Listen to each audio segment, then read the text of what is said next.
Good day everyone, this is Muralidharan and this is my robot Captain Kunka, and this submission is a part of the project for autonomous robots. And over here I'm just going to be giving a brief description about the robot and why to do this project.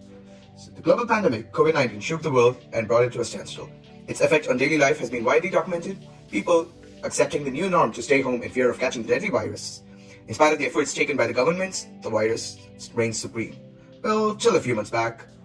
The new year ushered in a new era in the fight against the pandemic, the availability of multiple vaccines. The main concern? How do we ensure that the vaccine reaches the masses without involving too many humans in the process? We do know that the best way to counter the pandemic is to limit human interaction unless absolutely necessary. The vaccine distribution and administration process presents a unique opportunity for the application of autonomous robots in medical environments. In this project, we aim to use an autonomous robot to transport vaccines from the cold storage area to an insertion area. Before we take a look at the arena, let's try to understand what these colorful blocks are. These blocks represent each of the vaccines that are available at the United States of America. The blue model right here represents the Johnson & Johnson vaccine, the green model over here represents Moderna, and the red one represents Pfizer. Each of them are color-coded, and the robot will try to pick up the object as soon as it is able to see a QR code which specifies which vaccine needs to be tried. Let's take a closer look at Captain Kunka. His body is made of the Baron 4-wheel drive mobile platform, and it comes with 4 motorized wheels, with 2 of them attached with optical encoders. The heart of the robot is the Raspberry Pi Module 3B Plus over here, and it also contains a camera, which is an accessory for the Raspberry Pi, and the camera is the one that is responsible for perceiving the environment in front of us. The gripper over here is coupled with a servo motor, and the gripper is the one that is capable of picking up the objects and trying to deliver it to the cold region. We have an ultrasonic range sensor over here, which is going to detect obstacles in front of us.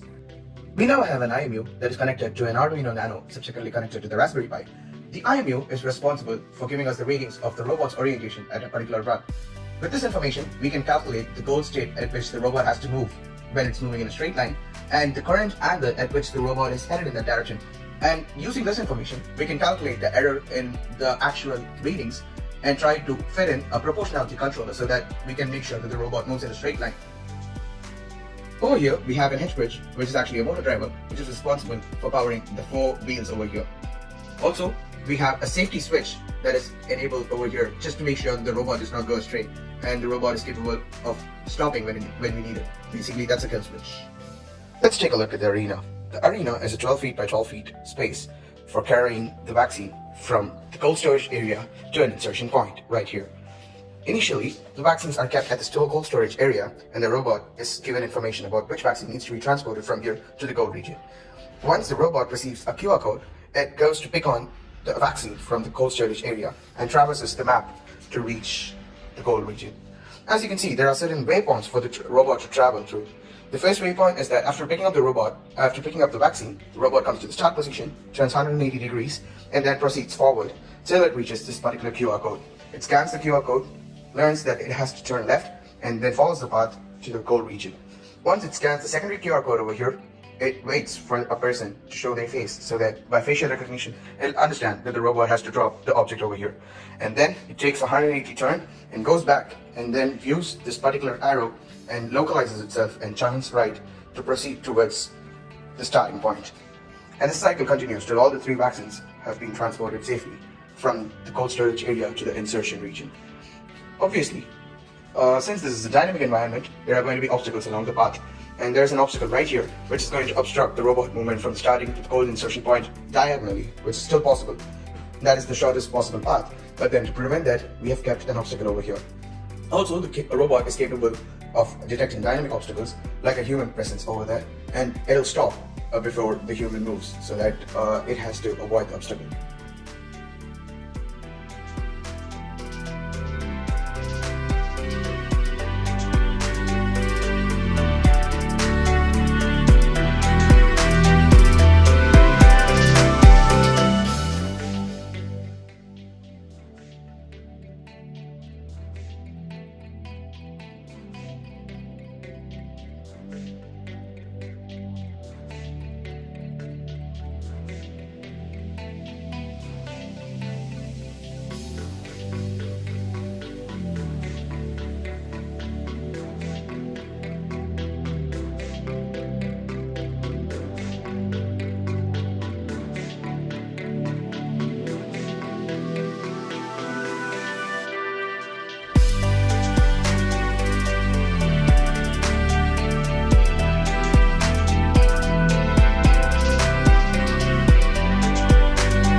Let's now discuss the performance of the robot during the grand challenge.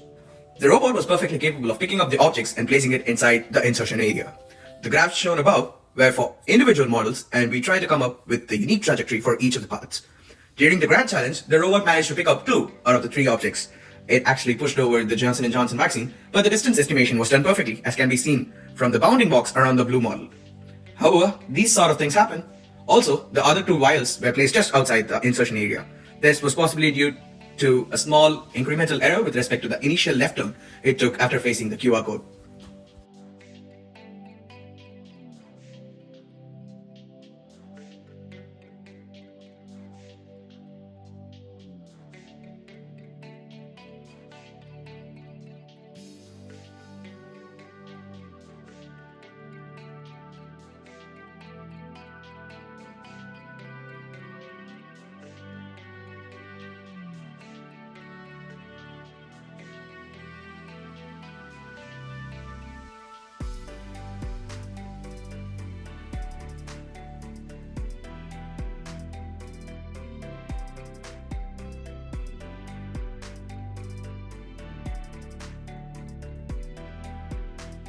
I would like to list a few of the main challenges and observations that I had during the Grand Challenge run.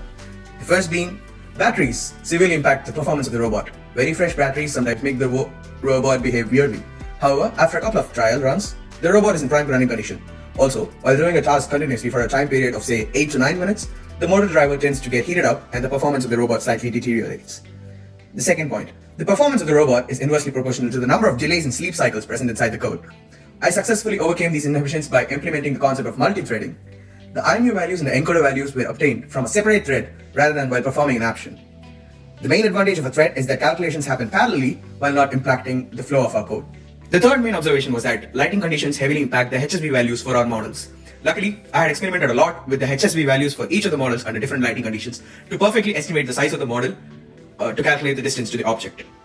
The fourth point being, although the obstacle detection pipeline was not implemented during the Grand Challenge, it is now completely incorporated and fully functional. The fifth point is that a basic proportional controller was not sufficient for straight line correction. For a better implementation, we could possibly look at the bang bang controller and make it work in tandem with a PID controller.